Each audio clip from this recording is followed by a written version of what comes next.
Hi guys, welcome to Diva Mantra. This is Savya, your host for the channel, and this is our reaction video. आप सभी के favourite topic पर है plus YT पे मची हुई कुछ भसड़ और किसी ने मुझे आई लव यू बोला, उससे क्रिएट हुए कंफ्यूजन को आज मैं क्लियर करने की कोशिश करूंगी बहुत ही जल्दी में। इसलिए आज मैं अपना वीडियो फिर से एक बार फ्रंट कैमरा से बना रही हूँ क्योंकि बैक कैमरा सेट करने का टाइम नहीं है। लेकिन मेरा वीडियो स्टार्ट होगा मेरे इंट्रो के बाद। नहीं किया है सब्सक्राइब अभी तक तो प्लीज डू सब्सक्राइब टू दिया मंत्रा channel and I'll see you in a while after my intro. Oh hi, it's me again. I missed you. You remember me, right? Okay तो हम बिल्कुल टाइम नहीं वेस्ट करेंगे। काफी दिन से आप लोग इस वीडियो का वेट कर रहे थे जो मैं साइक्लोन के ऊपर एक्चुअली बनाती हूँ। मेरे बालों पे ध्यान मत दीजिएगा क्योंकि मैं रोज करीब 1-1.5 घंटा राइड करती हूँ अपनी बाइक पर और मेरे सर पे रहता है हेलमेट। और फिर जब मैं पढ़ने जाती हूँ तो मुझे अपने बालों के ऊपर इकट्ठा करके जमा करके बंद बनाना पड़ता है। तो मेरे कर्ल्स जो है बहुत खराब हो जा रहे हैं और रोज रोज इनको रिफ्रेश करने का टाइम मुझे नहीं मिल रहा है। ये सफेद हाथी हैं जो मेरे सर पे आपको दिख रहे हैं, ठीक है। तो साइक्लोन के ऊपर बात करूंगी कि साइक्लोन की मची हुई है भसड़। मैंने उसके 2-3 वीडियो देखे जहां वो लगातार उसका भाई उसको एक्सपोज किए जा रहा है। नहीं, कोई नई बात नहीं है। ये सभी बातें जो वो आपको बता रहा है वो हम आपको पहले ही बता चुके हैं, राइट। अब इसकी प्रॉब्लम बेसिकली ये है कि ये रोज अपने आप को अबला दिखाने के चक्कर में कि मेरे घर वालों ने मुझे साइड कर दिया, मेरे घर वालों ने मुझे साइड कर लिया। यहाँ पे बात मैं करूंगी सीधे डायरेक्ट आज साइक्लोन से कि तुम्हें घर वालों ने साइड करके बहुत अच्छा काम किया है। क्योंकि तुम जब तक सब कुछ ठीक रहता है, तुम्हारी मम्मी पापा की सेहत एकदम ठीक रहती है, वो चलने फिरने लायक और तुमको पैसा देने लायक रहते हैं, तब तक तो तुम श्रवण कुमार बनी रहती हो। तुम दुनिया का वो श्रवण कुमार बन रही हो जो अपने माँ बाप से, अपने बुजुर्ग माँ बाप से उनकी केयर तो नहीं करता लेकिन उनसे पैसा जरूर ले लेता है जब तुम्हारे पास पैसे की कमी हो जाती है। ये तुम्हारी तड़प है इस वक्त, ये उसी चीज की तड़प है कि क्योंकि मम्मी पापा दोनों वहां चले गए। अब तुम्हें बिल्कुल जब तुम्हारे पास पैसा खत्म हो जाएगा तो तुम कहाँ जाओगी मांगने के लिए? ना मम्मी है पास, ना पापा है पास। चलो कोई बात नहीं, तुम फिर भी मैनेज कर लोगी। तुम्हारे सब्सक्राइबर फैमिली तुम्हारे साथ है, राइट। तुम्हारे सब्सक्राइबर सर तुम्हारे, और किसी के सर नहीं, तुम्हारे सब्सक्राइबर सर भी तुम्हारे पास है। वैसे बाय द वे एक चीज बता दूं कि इसके घर में जो भी सामान आता है, जो भी बीच में आता है, सब्सक्राइबर सर ने नहीं भेजा था। ये बात कंफर्म हुई है। आगे बढ़ते हैं। तो अभी इसका कहना है कि इसकी ये तड़प रही है अपनी माँ के लिए। अपनी माँ के लिए नहीं तड़प रही है, ये सिर्फ तड़प रही है कि इसे वहां जाने दिया जाए ताकि ये वीडियो बनाए, ताकि ये हाहाकार मचाए। देखिए ये बहुत ही बड़ी बात है कि लड़कियां माँ बाप से ज्यादा प्यार करती हैं, बट ये एक ऐसी औरत है जो किसी से भी प्यार नहीं करती, यहाँ तक कि अपने बच्चे से भी प्यार नहीं करती। अब ये बहुत सारे वीडियो छापेगी, इसको कंटेंट मिलेगा कि मैं बच्चे से प्यार करती हूँ। नहीं भाई, आप जिस तरह से उसका रहन सहन रखा हुआ है तुमने, जिस तरह से तुम उसको खाना खिलाती हो जो उसकी सेहत के लिए अच्छा नहीं है, तुम वही खिलाती हो। आई डोंट थिंक सो कि तुम किसी से भी प्यार कर सकती हो। जब इसकी मम्मी इसके पास रह रही थी और जब ये श्रवण कुमार के रोल में थी, अवतार में थी, इसने उनके ऊपर बिल्कुल ध्यान नहीं दिया। वो क्या खा रही क्या नहीं खा रही, आपने कभी देखा इसको बोलते हुए कि मम्मी मैंने ये खाना बनाया आप भी खा लो? हालांकि इनका खाना खाने लायक होता नहीं तो ऑब्वियसली इनकी माँ नहीं खाएंगी, लेकिन फिर भी क्या इसने कभी जाके देखा कि वो क्या खा रही क्या नहीं खा रही? एकदम गंदी लिविंग कंडीशन दे रखी थी उनको, घर में कीड़े पड़े हुए थे, घर में जाके कोई साफ सफाई नहीं, कुछ नहीं। कहने को ये कि हम बहुत मेहनत करते हैं। एक चीज बता दूं, मेहनत करने वाले 9 बजे सुबह अपने घर से निकल जाते हैं तैयार होकर, जिसके लिए उन लोग सुबह 6 बजे उठ जाते हैं ताकि वो सारा काम कर लें। मैं आपको यहाँ की जो मैंने देख रखी हैं महिलाएं मेहनत करने वाली, उनकी बात बता रही हूँ। सुबह 6 बजे उठती हैं, सबका टिफिन बनाती हैं, नहाती धोती हैं, पूजा करती हैं, उसके बाद ट्रैवल करती हैं 1-1, 2-2 घंटा। उसके बाद 9 घंटे काम करने के बाद वापस आती हैं और फिर से अपने कामों में लग जाती है। वो होती है हड्डी तोड़ मेहनत, ठीक। वो औरतें अगर बोले ना कि मेरे को टाइम नहीं मिल रहा तो मैं एक बार समझ सकती हूँ, लेकिन जब तुम्हारे जैसी व्लॉगर्स बोलती ना कि हम वीडियो बना रहे थे हमें काम नहीं था, ये एक लग्जरी है कि तुम लोग को पैसा फोकट का मिल रहा है। आई कॉल इट फोकट मनी ना। तो ये मत बोला करो कि हम मेहनत कर रहे हैं, हम काम कर रहे हैं। तुम कुछ काम नहीं कर रहे हो, तुम सिर्फ कॉन्ट्रोवर्सी कर रही हो। वो भी अभी इस वक्त तुम्हारा जो टारगेट है ना कॉन्ट्रोवर्सी का, वो है तुम्हारी मम्मी पापा भाई, ठीक। अब इसे मम्मी वापस चाहिए। मम्मी वापस इसलिए चाहिए ताकि ये उनकी बीमारी का कंटेंट बना सके। कंटेंट इनके पास से छीन के ले जाया गया है। इनको बिल्कुल नहीं पता था कि इनकी मम्मी को देहरादून ले जाया जा सकता है और ले जाया गया है। इनको ये वाली बात बिल्कुल हवा नहीं लगने दी, बहुत ही अच्छा किया, वरना ये जाके दौड़ के वहां पे भी जाती, वहां पे भी कंटेंट बनाती, वहां पे भी फालतू के ड्रामे करती। आप लोग मुझे एक बात बताइए, जैसे कि मैंने भी थोड़ी देर पहले कहा था कि लड़कियां माँ बाप से बहुत प्यार करती हैं, आखिरी सांस तक बहुत प्यार करती है अपने माँ बाप से, राइट। पर ये औरत किसी से प्यार नहीं करती। जब इसकी मम्मी बीमार हो रही थी, इसको कुछ नहीं पड़ी थी, ठीक। जब इसकी मम्मी कंटेंट बन गई, उनके बीमारी आ गई, अब ये तड़प रही है कि मैं कंटेंट बना लूं, अब अपने भाई से लड़ रही, इसको कोई लेना देना नहीं कि इसकी मम्मी की क्या हालत है। जब हमारी कम्युनिटी आती कि ये तो लड़ने में लगी, इसकी मम्मी उधर हॉस्पिटल में एडमिट है, तब इसका एक कंटेंट आ जाता। मैं बहुत कोशिश कर रही हूँ, मैं बहुत कोशिश, तुम्हारे काम ऐसे हैं कि तुम्हें उनसे बात करने नहीं दिया जा रहा, और बहुत अच्छा किया जा रहा है। अच्छा, इसने अभी रिसेंटली एक वीडियो में बेवकूफ बनाया है अपने ऑडियंस को ये कह करके कि मेरे पापा को 1 रुपया नहीं मिलेगा, मेरे पापा को 1 रुपया, मतलब बेसिकली अब कुछ कंटेंट नहीं मिल रहा तो क्या करें।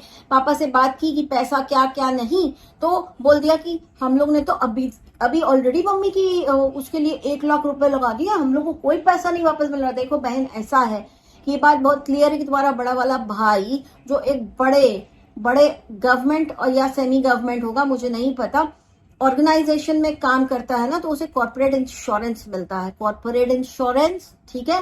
तो वो लाख रुपए में से जो 75% है, करीब 75 अप्रोक्सीमेटली, क्योंकि मुझे पता है मेरे फादर भी गवर्नमेंट उसमें थे, है ना, तो मुझे पता है कि फैमिली वालों का 75% रियम्बर्स होता है, और खुद जो एम्प्लॉय होता है उसका 100% रियम्बर्स होता है। और जब कोई लड़का काम कर रहा है ना किसी कंपनी में, इनफैक्ट फॉरगेट अबाउट गवर्नमेंट या सेमी गवर्नमेंट, प्राइवेट में भी काम कर रहा है ना, तो भी माँ बाप को इंश्योरेंस कंपनी कवर करती है, तो वो अपने इंश्योरेंस को क्लेम करेगा। तो आप लोगों को ये ना बताएं कि पापा जी को पैसा नहीं मिलेगा। अब इनकी वहां पे क्यों सुलगी वो भी मैं आपको बताती हूँ। पापा जी को पैसा मिलता तो फटाफट रोग आके लड़ झगड़ के पूरे वाइटी पर रायता फैला के अपने पापा जी को अपने पास बुला लेती, और वो जो इंश्योरेंस का पैसा है किसी न किसी बहाने से अबला बन के, तबला बजा के, और ना जाने क्या क्या करके उनसे वो पैसा ये ऐंठ लेती, राइट।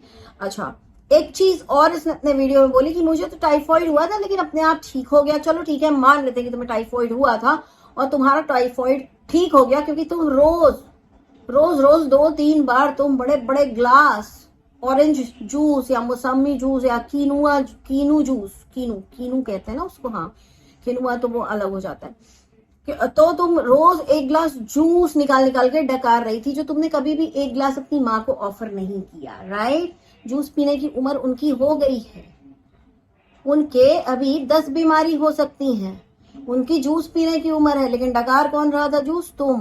वो कट्टे संतरे मौसमी जो भी है कौन दिला रहा था? तुम्हारे पिताजी। अच्छा, इसका कहना है कि मैं मम्मी पापा का खर्चा उठाती हूँ जब वो यहाँ रहते। कौन सा खर्चा? संतरे का जो तुम एक बोरा भर के लाती हो 10-10 किलो, वो पैसा तुम्हारे पिताजी देते हैं। घी तुम्हारी मम्मी घर पे निकालती हैं, है ना। तुम्हारे बच्चे को खाना तुम्हारी माँ खिला रही थी, जब से वो बीमार हुई है तुम्हारा बच्चा जंक फूड पे जी रहा है ना, जो उसकी सेहत के लिए बड़ा खराब है। तुम किस एंगल से अपने आप को अच्छा बोल करके वीडियो बनाती हो, मैं अभी तक समझ नहीं पाई कि तुम्हें शर्म नहीं आती। अब यहाँ पे ना सबसे इंपॉर्टेंट चीज, आप लोग के आंखों के सामने पूरी फिल्म चल रही है जो इसकी लाइफ में एक बार पहले भी हो चुका है, जब इसका हस्बैंड बीमार था, ठीक है। यही खबर मिली थी कि इसको कुछ नहीं पड़ी हुई थी कि मेरा पति बीमार है, बस ये लोगों से लड़ती रहती थी, बिल्कुल ऐसे ही जैसे अभी लड़ रही है कि उसको हॉस्पिटल ले जाओ, हॉस्पिटल। चलो ठीक है, उस वक्त हम मान लेते कि इसके पास नौकरी नहीं थी, पैसा नहीं था, कुछ नहीं था। लेकिन अभी पिछले कुछ वीडियोस में इसने साफ बोला है कि मम्मी की जो मैंने चैनल खुलाई थी उससे उनके 3 लाख रुपए आए हैं। देखो इसका जासूस मंडरा रहा है मेरे मुंह के आगे, बोल रहा है चुप हो जाओ दीवा मंत्रा, चुप हो जाओ, पर चुप नहीं होंगे। हाँ, माँ के अकाउंट में 3 लाख रुपए थे। 3 लाख रुपए अभी तक खर्च नहीं हुए इतने, 3 लाख रुपए उनके इलाज पे, जबकि वो अगर वाईटी से इतना कमा चुकी हैं तो वो इस वक्त अपना इलाज कराने के लिए काफी केपेबल हैं। तुमने क्यों नहीं निकाले वो 3 लाख रुपए हैं, क्यों नहीं निकाले? और इसने एक चीज और झूठ बोली अपने सब्सक्राइबर से कि मम्मा मेरी तो जाएंगी ही नहीं डॉक्टर के पास, वो तो चुपचाप डॉक्टर के पास भी जा रही हैं, चुपचाप हॉस्पिटल में एडमिट हैं तो रह भी रही हैं, चुपचाप सारे टेस्ट भी करा रही हैं। कहाँ से आप इस तरह की इमेज बनाती हैं अपने माँ बाप की कि वो हॉस्पिटल नहीं जाएंगे, वो मुझे 4 बातें सुना देंगी, वो सड़क पे मुझसे लड़ लेंगी? ऐसा तो उन्होंने कुछ भी नहीं किया, और उनका इलाज भी हो रहा है, उनका टेस्ट भी हो रहा है, वो हॉस्पिटल में भी एडमिट है, ऐसा तो उन्होंने कुछ नहीं किया। मतलब तुम अपनी माँ की भी सगी नहीं हो, तुम हो किसकी सगी? क्या चीज हो तुम? शर्म आती है कि तुम्हारी माँ की तबीयत खराब है और तुम डेली 3 वीडियो छाप रही हो, गॉसिप कर रही हो उन्हीं की बीमारी के बारे में, और कहती है कि मुझे माँ की चिंता है, मुझे माँ की चिंता है। माँ की चिंता नहीं है, तुम्हारे बच्चे को 2 टाइम में से एटलीस्ट 1 टाइम वो रोटी बना के खिला दे, उस चीज की शायद तुमको ज्यादा चिंता है। तुमको एक और चीज नोटिस की होगी, जब भी अपनी माँ को देखने चंडीगढ़ गई थी और इसने फ्रूट्स खरीदे थे, एंड यू नो व्हाट, मेरा दिल इतना अच्छा है, मुझे लगा चलो यार साइक्लोन ने कुछ तो अच्छा किया, अपनी माँ के लिए फ्रूट्स तो लिए ताकि वो हॉस्पिटल में फ्रूट्स खा सके। नहीं, लेकिन वैसा कुछ भी नहीं था। इसने बोला मैंने खुद के लिए लिए हैं ये 600 रुपए के फल फ्रूट। Wow, amazing.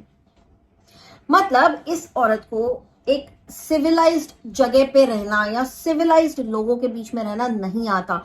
हरकतें एकदम जानवरों वाली हैं कि जो खाना आए टूट पड़ो, जो खाना दिखे सबसे पहले खा लो। अगर कोई हॉस्पिटल में है तो वहां पे जाके हाजिरी लगा दो। आप मुझे एक चीज बताइए, अगर आप बीमार हैं, आपके पास कोई पेट है, स्पेशली अगर मान लो एक पेट डॉग है आपके पास, उसको अलाउ किया जाता है कि वो हॉस्पिटल में आपसे मिलने जाए, तो वो कुत्ता क्या करेगा? वहां जाके बैठेगा, राइट? कुछ दे दोगे तो खा लेगा, बाकी लेकिन और कुछ तो नहीं पूछेगा ना कि तबीयत कैसी, क्योंकि वो तो बोल भी नहीं पा रहा। बट ये औरत उससे भी बदतर है, उससे भी बदतर है। खाना लेके कूद के वहां पहुंच गई और बेड पर बैठ के अपनी माँ के सामने खाना खा रही है। मतलब किस टाइप की तुम्हारी ये बुद्धि चलती है, मुझे नहीं समझ में आ रहा। तुमसे बदतर इंसान मैंने नहीं देखा आज तक लाइफ में, तुमसे बदतर इंसान मैंने नहीं देखा। तुम्हारी माँ के लिए लोग दुखी हो रहे हैं, जिस तरह से तुमने उन्हें कीड़े वाले घर में रखा। तुम्हारा कहना है कीड़े बाद में लगे, बाद में तो तुमने व्लॉगिंग की जब कीड़े बिलबिलाने लगे। लेकिन किसको पता है कि अगर आपके फ्रिज में 1-1, 2-2 हफ्ता पुराना खाना रखा है ना तो भी कीड़े लग जाते हैं। किसको पता है? तब तो तुमने व्लॉगिंग नहीं की थी। बट जिस हिसाब से वो घर है उसमें ऑलरेडी कीड़े लगे थे, उसमें ऑलरेडी चूहे घुसे थे, हग रहे थे, मर रहे थे, बेचारों के अंदर कीड़े लग रहे थे उनकी लाशों में। वो तो तुमने एक बार करके दिखाया, तुम्हारी इमेज खराब हो गई। अब तुम किस बात की इमेज बिल्डिंग करती हो, मुझे ये बताओ। और ये जो लोगों को बेवकूफ बना रही हो ना कि पैसा खर्च हो गया, इतनी इन्फॉर्मेशन मिली है ना कि 1.5 लाख रुपए खर्च हो गए, पिताजी से निकलवाई उगलवाई है ना, कितने खर्च हुए, पापा कितने खर्च हुए। इसका दिमाग हर वक्त पैसे के पास घूमता है, ठीक है? इसको मैं इतना ही बोलूंगी कि तू सुधर जा। और तेरे साथ जो किया है तेरे घर वालों ने, बहुत ही दिमाग वाला डिसीजन लिया है ना। आगे भी अगर तुम्हारी मम्मी को उन लोग अपने पास रखते हैं ना तो उनकी जीवन जो है ना बहुत लंबा और अच्छा और हेल्दी और खुशहाल हो जाएगा। लेकिन अगर वो तुम्हारे पास आ जाएंगी, जो तुम सजेशन दे रही हो बैठ के, क्योंकि तुम्हारे पास कंटेंट की कमी है, तुमको लोग देखेंगे नहीं, कहाँ से तुम दिखाओगी बीमारी, हारी, स्ट्रगल, फालतू चीजें, है ना? इसलिए तुम अपनी मम्मी को वापस बुलाना चाहती हो। मैं बोलूंगी बिल्कुल ना भेजा जाए उनको, है ना, ताकि तुम उनको वापस बीमार कर सको। चलिए आगे स्विच करते हैं कि बहुत सारे लोगों को कंफ्यूजन है कि दीवा मंत्रा ने क्यों किसी के साथ पैचअप कर लिया। मेरे को बहुत सारे मैसेजेस आए, इंस्टाग्राम पे आए, मेरे को व्हाट्सएप पे आए, मेरे को मेरे चैनल पर आए। तो मैं एक चीज बताना चाहती हूँ आप लोग को। देखिए, जहां तक शांति हो सके, मैं उन लोगों में से हूं जो शांति प्रिय लोग हैं, ठीक है? मुझे कोई फर्क नहीं पड़ता, मैं लड़ लूंगी, मैं अच्छे से, जिसको कहते हैं ना, नंगे होके लड़ लूं, मैं भी लड़ लूं। अगला मेरे माँ बाप को गाली दे रहा है, मैं पलट के, मेरे भी जबान है ना, मैं भी 4 गालियां सुनाऊंगी। फिर उसके बाद क्या होगा, मेरे जो कुछ सब्सक्राइबर्स हैं बहुत अच्छे वाले, वो मुझे मना करेंगे। लेकिन कुछ ऐसे भी हैं जो बोलेंगे आप गलत हो, आपको ऐसा नहीं करना चाहिए, आपको अपनी लैंग्वेज किसी के लिए खराब नहीं करनी चाहिए, ये नहीं करना चाहिए, वो नहीं करना चाहिए। आपका एक लेवल है, आपका एक स्टैंडर्ड है। लेकिन इन सब में जब हम एक दूसरे के माँ बाप को गाली बक रहे हैं तो सबसे ज्यादा दुख और तकलीफ किसे हो रही है? मुझे हो रही है, सामने वाले को हो रही है। घबराहट किसे हो रही है? मुझे तो नहीं होती खैर घबराहट, में तो महाकाल की, मतलब समझ लीजिए चमची हूँ, चेली हूँ, जो भी आप मान ले मुझे। लेकिन सामने वाले को हो रही है घबराहट। अगर सामने वाला आके मुझसे सारी चीजें शांति से खत्म करना चाह रहा है तो मैं क्यों ना करूं वो चीज खत्म। इसका मतलब ये नहीं है कि पैचअप हो गया, बिल्कुल ऑफिशियली बोल रही हूँ, पैचअप कुछ नहीं हुआ है। बस एक एक उसको कहते हैं, क्या कहेंगे उसको यार, एक वर्ड होता है, आप लोग मुझे बताइएगा, कि एक अंडरस्टैंडिंग है कि ना तुम हमें छेड़ोगे ना हम तुम्हें छेड़ेंगे। तो इसमें क्या बुराई है? अच्छा, कल को ये बोला गया कि मैं अब यहाँ पे देखिए किसी को टारगेट नहीं करी, समझाने की कोशिश कर रही हूँ, तो उसको समझने की ही कोशिश करिएगा। इसके ऊपर बहस मत करिएगा मुझसे, क्योंकि मैं अभी कुछ भी कहीं भी किसी से भी अलग से बात करने का टाइम ही नहीं मिल रहा है यार, सीरियसली बोल रही हूँ। अभी 6:15 बजे मैं घर पहुंची हूँ, उसके बाद मैंने जाके वेजिटेबल्स ली, अभी मैं वीडियो बनाने बैठी हूँ, वीडियो डालने के बाद मैं डिनर बनाऊंगी ना, तो मैं अलग से किसी से ज्यादा बात नहीं कर पाऊंगी, इसलिए मैं यहाँ पे बोल रही हूँ। कल मेरी लाइफ में एक बात उठी कि जो मेरे माँ बाप को गाली दे, मैं उसका कभी भी उसके साथ पैचअप ना करूं। मतलब ये कहीं ना कहीं इनडायरेक्टली मेरे लिए था क्या, शायद, I mean, I am taking it in a very positive way because I have a different level of understanding. Maybe others have a different level of understanding. But here I want to say कि अगर कहीं से भी घूम फिर के ये मेरे बारे में आ रहा है कि मेरे भी माँ बाप को बहुत बोला गया है दूसरे साइड से, तो मैं ये बोलना चाहती हूँ कि देखो ऐसा है कि या तो शांति करके उस चीज को रोक दो, या तो लड़ते रहो, और जो चीज एक बार हुई है और आपको बुरी लगी है, आप सामने वाले को मौका दीजिए कि वो और 10 बार वही चीज करे और आपको 10 बार बुरा लगे। आप क्या चूज करेंगे दोनों में से, आप मुझे बस इतना बताइएगा। मैंने ये चूज किया कि चल ठीक है, अगला मुझसे बोल रहा है कि मेरे को आपसे प्यार हो गया है, अब मुझे आपसे कोई तकलीफ नहीं है। मैंने चल ठीक है भाई, मेरे को भी तकलीफ नहीं है। Is it not a wise decision? It's not patch up, we are not friends, but it's just that हम एक दूसरे के काम में नाक नहीं अड़ाएंगे, जो कि मैं कभी वैसे भी नहीं अड़ाती भाई। आप लोगों ने कभी देखा है कि मैं किसी के काम में जल्दी टांग अड़ाती हूँ? जब तक अनटिल अनलेस वो बहुत ही लिमिट क्रॉस ना हो, मैं अपने काम से मतलब रखती हूँ, राइट। सो मैं सामने वाले को भी यही बोलूंगी कि यही सोच करके कि एक बार जब किसी ने आपके पेरेंट्स को कुछ बोला, आपको बुरा लगा, आप उसको आगे 10 बार बोलने का मौका ना दें और उस चीज को शांति से खत्म कर दें।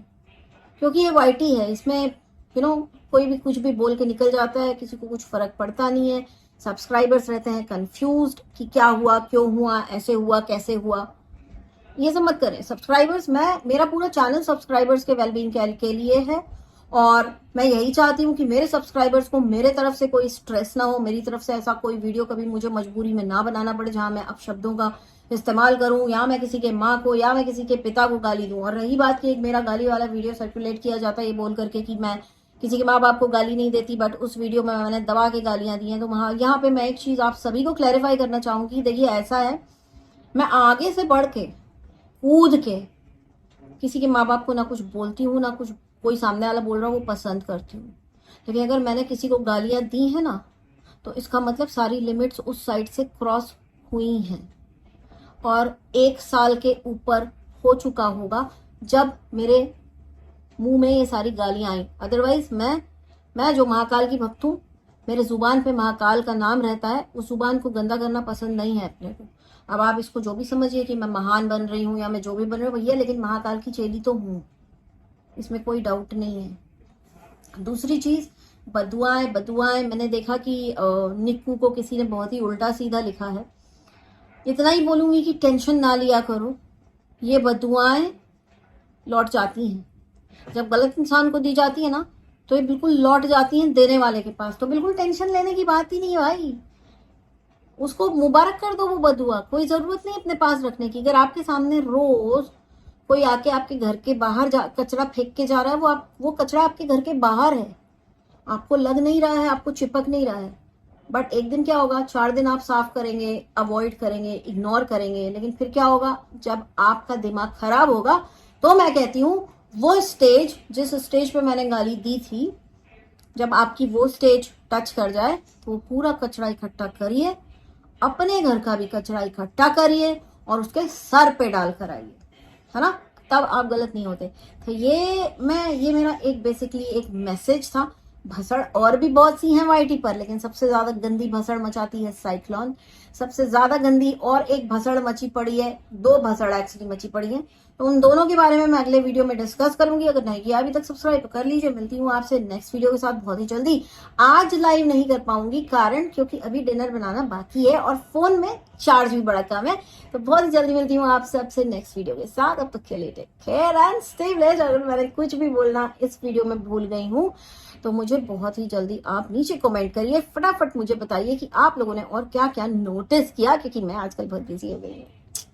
Take care, stay blessed, I love you all and जय महाकाल। आपको हमेशा खुश रखें महाकाल, हमारे प्यारे महाकाल, मेरे महाकाल, मेरे Mahakal. Yes I can see